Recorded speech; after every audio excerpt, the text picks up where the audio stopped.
The NBA is back, and we are back with NBA award predictions for the 2022-2023 season. It sounds crazy to say that. We're heading into 2023 here in just a couple of months, and I'm really excited for all the content that's going to be coming out on the channel. Got a ton of NBA draft content, a ton of NBA season content, and there's going to be a lot of stuff for you guys to watch. So make sure to hit that like button on this video today if you do enjoy the content and the work I put in. Then also subscribe as well to Utility Sports. Would really love to have you be a part of our gang here at Utility Sports and everything that we do. And without further ado, let's jump into it by talking about last year's award winners. Who won these awards? And I do want to point out something quick about these awards. Nikola Jokic, back-to-back MVP, second time winning it. Sixth Man of the Year went to Tyler Herro, his first time winning that award. Coach of the Year goes to Monty Williams for the Phoenix Suns. Obviously was a great season last year, 64 wins for that team. Defensive Player of the Year, Marcus Smart. Not really sure that one was deserved, to be honest. He wasn't even the best defensive player on his team, but we'll talk about that in a second as well. Most Improved Player, Ja Morant. It was his first time winning that award, of course. Not very often you're going to win Most Improved Player twice in your career.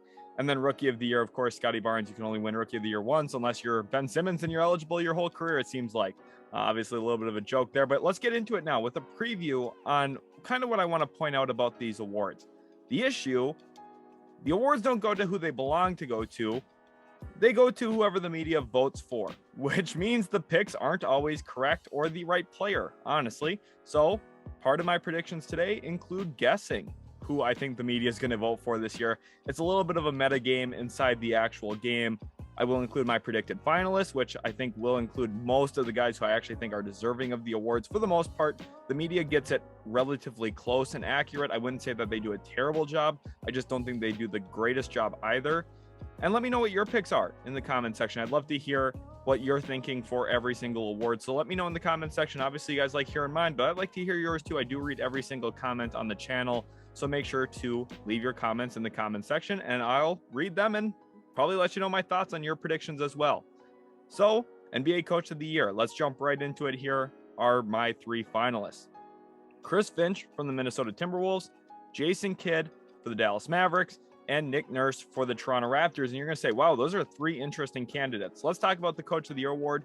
Typically, this award goes to whoever either wins the most games, which you can tell by the teams I chose here.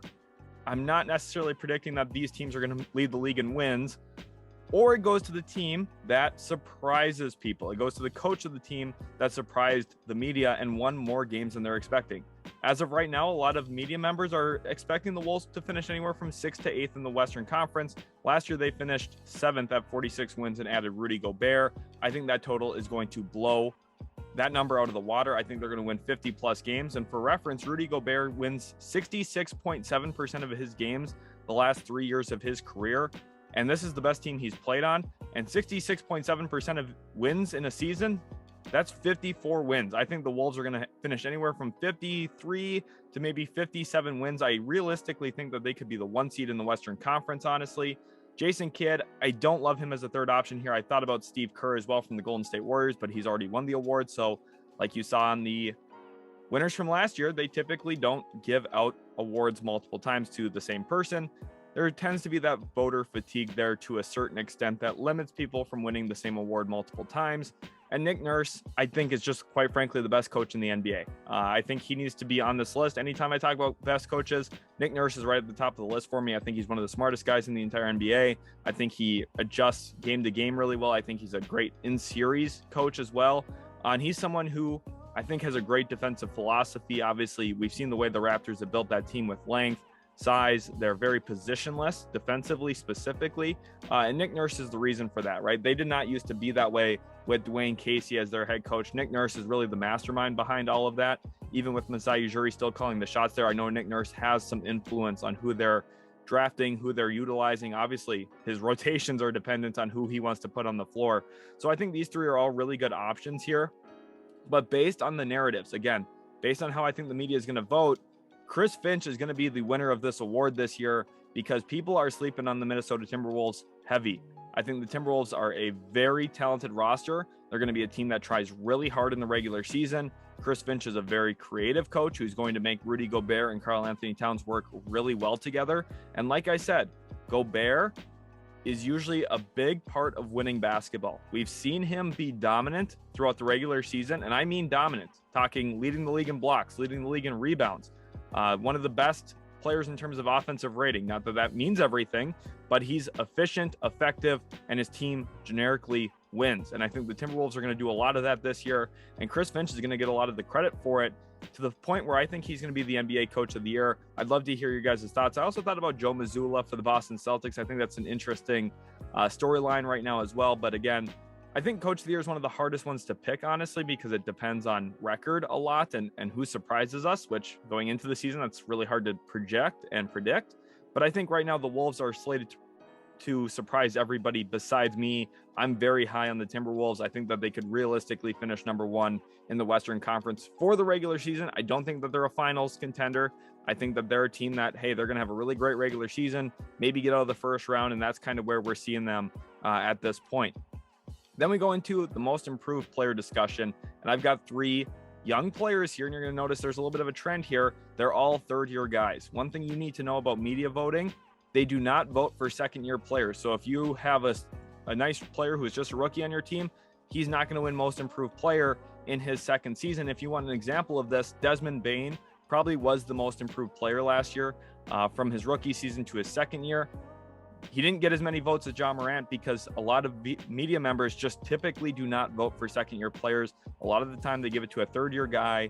They did it with John Morant this past year, and I think they're going to do it again this year. So my three candidates here: Anthony Edwards for the Minnesota Timberwolves. Everyone's expecting a big step up from him. I am as well. I think he's a phenomenal young player. I think the biggest area we're going to see him grow is on-ball defense. I think he's going to take a massive step forward. I still think he's going to gamble a little bit too much off the ball. I think he could be a plus defender this year holistically, which is something that wasn't the case last year. So Anthony Edwards, of course, the viral clip of him blocking Kevin Durant. I actually had the luxury to go watch him in a practice this year. And he looked shut down on ball. He is really solidified that element to his game. Now, again, like I said, off ball, I think he's still a little lackluster, gets caught going for steals and out of position every once in a while. But I think defensively, he's going to take a big step forward on ball. And offensively, we know what Ant is capable of. We really started to see it after January 1st last year when the Timberwolves were the number one offense in the league from January 1st till the end of the season. And I think that realistically, this team is going to be really good again, and Anthony Edwards is going to be right at the center of it. Then we go into Devin Vassell, a player who has flown under the radar up to this point in his career. Former Florida State Seminole. First 2 years haven't really gone as well as I thought they could have for him. But DeJounte Murray finds his way to Atlanta, and there's going to be a whole lot of usage up for grab in San Antonio. I think the two players that are going to benefit from it the most, Devin Vassell, Keldon Johnson. Keldon Johnson right now is plus 2,800 to win the award, and Devin Vassell's plus 3,000. So he's actually one of the outside guys looking in. I believe he's like right now projected 7th in most improved player odds. So if this is someone who you believe in as well, maybe this is a worthwhile bet. Maybe you throw down $10 and come out pretty profitable if he does end up winning the award. And then the player who I think really deserves a lot of credit in here too, Tyrese Maxey. He's the perfect third guy in Philadelphia, and he's the media members' baby. Everyone loves this kid, and for good reason. He's a hard worker. He hits the gaps well. He's a lot of fun to watch as well. So a lot of the media members who are going to be going to games in person, just like myself, they're going to see this kid and they're going to say, wow, didn't realize he was that fast. He doesn't look that fast on TV. And boy, can he shoot the ball this year. I'm projecting a big step forward from him as a three-point shooter. And I also think he's just going to have a nice, really well-rounded season, probably around 17, 18 points a game, which is a step up for him. And he's going to get a lot of credit when Philadelphia is winning as well for being that third guy next to Harden and Embiid. An honorable mention here, this is the player who I think is going to progress the most this year, Dalano Banton. Again, going into his second season, don't think he will win this award. Don't even think he'll be a finalist for the award. But if we're talking about actual just improvement, Raptors fans, I see you guys. Dalano Banton is an awesome young player.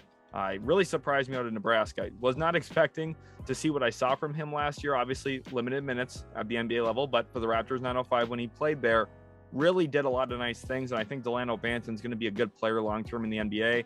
But I don't think he'll be a finalist for the award this year just because, again, they typically do not vote for second-year players. So my most improved player is Tyrese Maxey. Again, media members, baby. I think they're going to have a lot of fun watching him this year, and I think a lot of people are going to lean toward him slightly over Anthony Edwards because I think there's more of an expectation on Ant to take that big third-year jump, where maybe he's not going to live up to the expectation as much. I do think he'll improve significantly, but maybe the expectation's a little higher than it should be. And Tyrese Maxey is going to slot in really nicely here, win the Most Improved Player award, and I think he's going to do a great job being that third guy in Philadelphia. Now, Defensive Player of the Year, I've got 3 more finalists here. Rudy Gobert for the Minnesota Timberwolves, and you guys are probably asking me, are the Timberwolves going to be represented in every finalist award? They just might be. Honestly, Chris Finch, I think, was a really good pick for the Coach of the Year. Anthony Edwards definitely is going to be in the conversation, at least, even if he's not a finalist. He'll be in that top 3 to 6 range for Most Improved Player, I would have to guess. And then Gobert, he's always in the top 3 or 4 for Defensive Player of the Year voting. And I think he's going to have a big impact this year in Minnesota as well. Just looking at, hey, this team was not that good defensively last year, and my guess is with Gobert there, they could take a significant leap forward with their overall defense. He's one of the greatest deterrents in the NBA.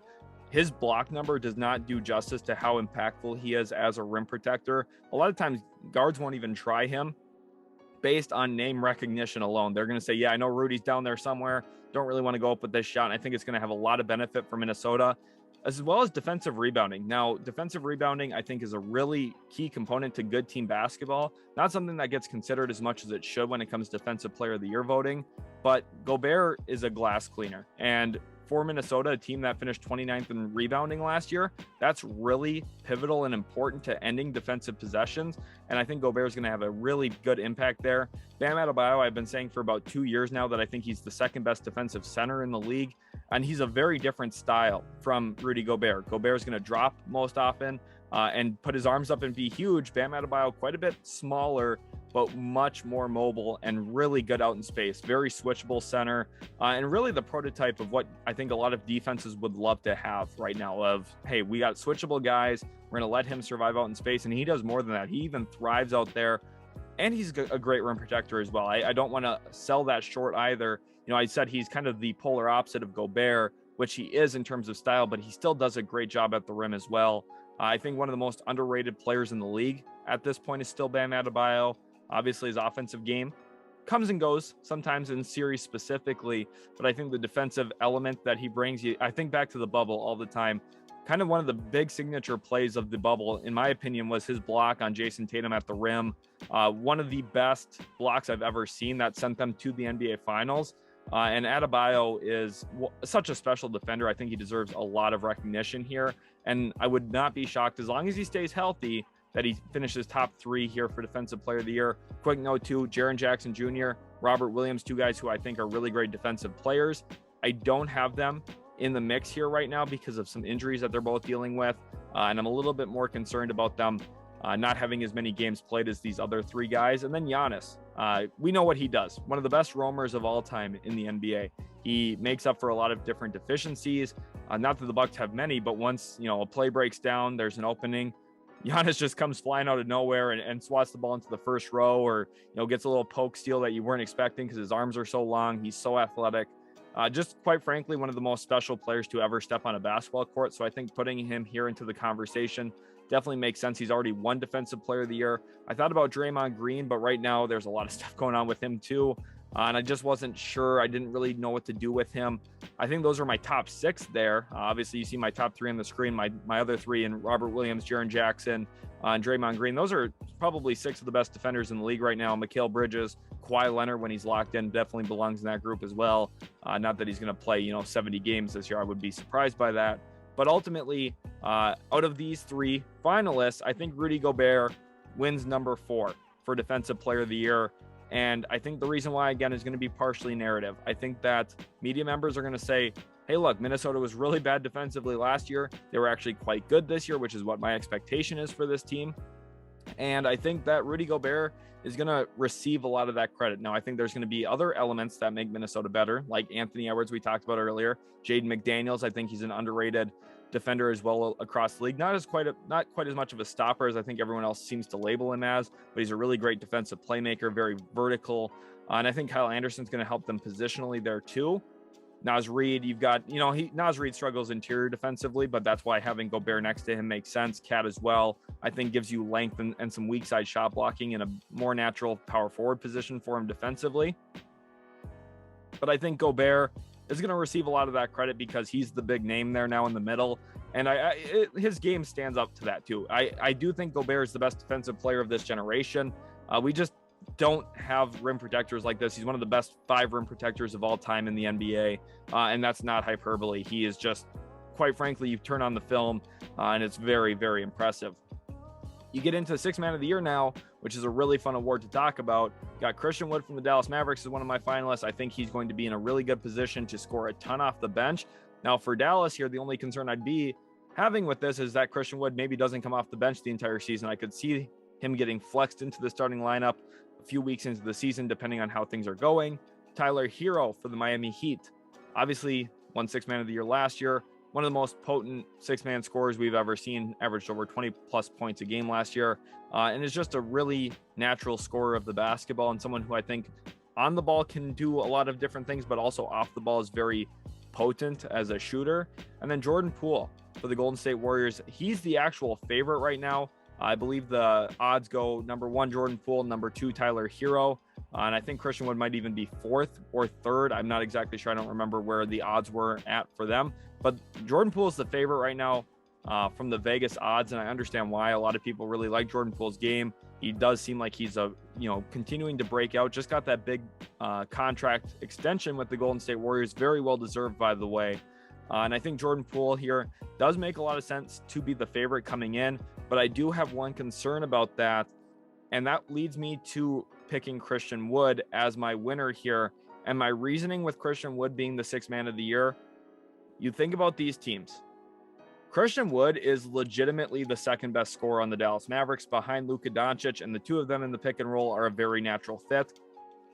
And it's going to lend itself to Christian Wood probably getting the easiest baskets of his career up to this point. When you look at Jordan Poole, well, there might be games where he scores 11 points or 9 points or 12 points, which isn't bad, and by the way, I think that Golden State has a much better roster, much better team than the Dallas Mavericks right now. And the reason why is because they're so much deeper. On different nights, you could see Andrew Wiggins go for 22. You could see Klay Thompson explode for 30. You could see Steph Curry go for 35. You could see Draymond Green pour in 15 and have 7 assists because he's just the hub of their offense at certain points. They have different players there who can contribute and score the basketball. Jonathan Kuminga, I think, is capable, especially if they get out in transition. Moses Moody's going to definitely score the ball a bit this year. Who knows what James Wiseman's going to give them, but hey, if he gets the ball around the low block, he's a very efficient player offensively. I think that Jordan Poole is a little limited because the ball's not going to find him as frequently as the ball finds Christian Wood in Dallas. Now, do I think Jordan Poole is a better player than Christian Wood? 100%. Do I think Tyler Herro is a better player than Christian Wood? Yes, I do. But I think Christian Wood is going to be much more necessary for Dallas this season. He's going to have the ball much more frequently. This reminds me of Jason Terry back with Dirk Nowitzki. Jason Terry was the 2nd best player on the Mavericks, but he was coming off of the bench to stagger the scoring between Dirk and Terry. And I think that we're seeing something similar here, but kind of reversed because, right, we have the guard in the starting lineup in Luka Doncic, and now we have a forward in Christian Wood coming off of the bench. And he's going to get a lot of post-ups. He's going to get a lot of face-up opportunities. He's going to be in the pick and roll a ton. And he's also going to be in the pick and pop game a lot. He's going to get a lot of open looks. I think this is going to be the most efficient year of his career. And it's very possible, just like we saw last year with Tyler Herro, that Christian Wood is averaging upwards of 20 plus points a game in a really impactful, meaningful way for the Dallas Mavericks. And I think that his touches are just going to be a little bit more consistent than Poole's, which is what makes me favor him here. And I think Tyler Herro gets hurt because of voter fatigue to a slight extent because he won the award last season. Now, the rookies of the year, I think that there's 3 guys that I really want to point out here for this award. And this maybe is going to surprise some of the people that have been watching the content from last draft season. I don't have Jaden Ivey as a finalist for this award because typically rookie of the year they're going to look at the numbers. They're going to look at the statistics and say, okay, who had the most points per game, rebounds, assists. That's what they're going to look at. I don't think Jaden Ivey right now in year 1 is going to put up the numbers that these 3 players are for different reasons. Paolo Banchero, he's going to be the go-to player there in Orlando. He and Franz Wagner are going to do a lot of the heavy lifting for that team, which means he's going to have really good numbers. I think anywhere from 16 to 17 points a game, 7 or 8 rebounds a night, and probably 4 to 4.5 assists a game. He's going to be very impactful for them. They'll probably still lose a ton. He's probably going to turn over the ball 3.5 times a game, but there's going to be a lot of opportunity for him to really run the show and run the offense, which is going to help his statistical numbers a lot. Keegan Murray, kind of the opposite, but it's perfect for Keegan Murray's game, which is why he's such a good fit into Sacramento, like I've been saying for now up to this point, 7 months. Keegan Murray is a player that really thrives without the ball in his hands and cleans up everything. Good shooter, good cutter, good offensive rebounder. Because of that, he will average anywhere from 15 to 17 points a game as well, and he will do it very efficiently. He's also a pretty good team defender. Positionally, he'll be in the right spot a lot of the time. And I think that even though he's not going to have the assist numbers Paolo Banchero has, he's going to be on a better team this year because Sacramento just has, kind of tried to win. Not sure how much winning they're going to do, but they're going to do more winning than Orlando, which is going to give Keegan Murray maybe an upper hand in terms of some of the media members' eyes saying, hey, Sacramento is better than Orlando this year. Is 16 points a game on a good team better than 17 points per game on a bad team? There's going to be some discussion there for sure, I think. And then Bennedict Mathurin, he's going to put up a ton of points this year. Again, another guy who I think could average 16, 17 points a game. Obviously, you guys have seen the athleticism flash throughout the preseason, summer league. You guys know I've been high on Bennedict Mathurin pretty much the entire draft process. I believe I put him in the top 10 in every single mock draft that I put out this past year.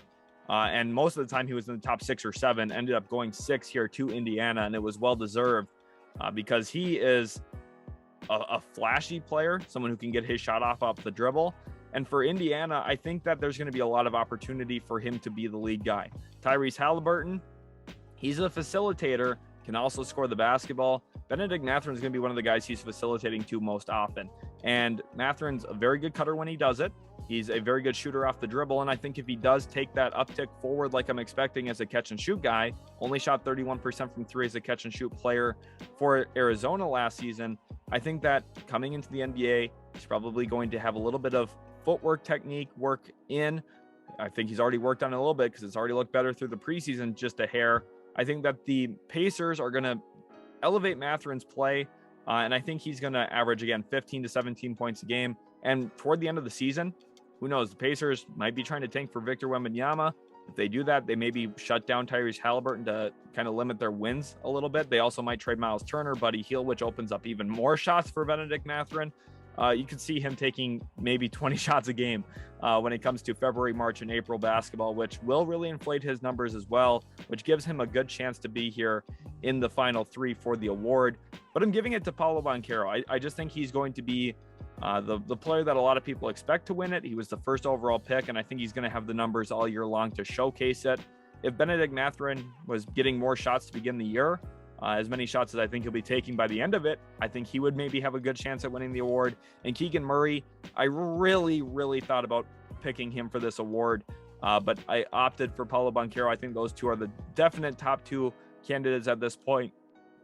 Obviously, Chet Holmgren being out definitely hurts his odds. He's not going to win that award. And you guys know I love Jaden Ivey, but I just don't think his stats are going to back up kind of how good I think he's going to become long-term for the Pistons. Then we get to the MVP, and this is really the biggest award. This is the telltale award of, hey, who is the best player in the world this year? And the finalists, Joel Embiid for the Philadelphia 76ers. I feel like he has a really good advantage here coming in because he finished second last year. A lot of people are going to say, well, he deserved it last year. We've got to give it to him this year. And yes, it shouldn't work out that way, but that is how it works out. Luka Doncic for the Dallas Mavericks. He is the Vegas odds favorite coming into the year. He was last year as well. Obviously did not start the year hot like he needed to win the award, but he is in better shape this year. I think that there's a very good chance that he does win the award. And then Giannis Antetokounmpo, I have as my third finalist, just because I think the Bucks are going to win a lot of games. Giannis is really good. Probably, he's going to cruise his way to 28, 10, and like 6 assists. He's just an awesome player. And I think right now, probably the best player in the world, honestly, when you look at Milwaukee. So for me now, the winner of this award, and you're going to notice no Nikola Jokic, voter fatigue here. He'll finish 4th or 5th at best, especially with Murray and Porter Jr. coming back. It's going to be hard for him to win the award a 3rd straight time. For me, the winner of the MVP is going to be Luka Doncic. He's coming into the season in shape. And this is part of narrative here. Again, like I said at the point of the video about Jason Kidd, a lot of people are expecting the Mavericks to be a play-in team. I just don't see that. I think they're going to be a top 4 or 5 seed in the West. And because of that, everyone's going to say, wow, look at what Luka's done. No Jalen Brunson this year, and the Mavericks still won a ton of games. So impressive. And I think just the fact that he's coming into camp healthier, I think the fact that he played Eurobasket really does help him stay in shape. Which you would hope that you don't have to say that about your star player. Unfortunately, the Mavericks do have to worry about that over the offseason. But Luka here, he's going to be ready to roll to start the year. I think he's going to average close to 29 points a game, maybe 9 assists a game, 9 rebounds a game. Those are MVP numbers. And as long as the Mavericks have enough wins to really put themselves in consideration, I would be hard-pressed to say that Embiid's the MVP when he's playing with Harden and Maxey, whereas the Mavericks' second-best player is Christian Wood. I think that there's a significant difference there, and if they're within 4 or 5 wins of the 76ers, I think that they really have to be considered Luka Doncic's team, and Luka Doncic should be the favorite then for MVP like he is right now, according to Vegas. Hopefully you guys did enjoy today's video. If you did, make sure to leave a like and also subscribe to the channel. Thank you so much for watching. Really do appreciate you. Please comment your award winners in the comment section below as well. I would love to read through your award predictions. And really let you know my thoughts on who you think is going to win the awards as well. Thanks again so much for watching, guys, and we'll catch you in the very next Utility Sports video.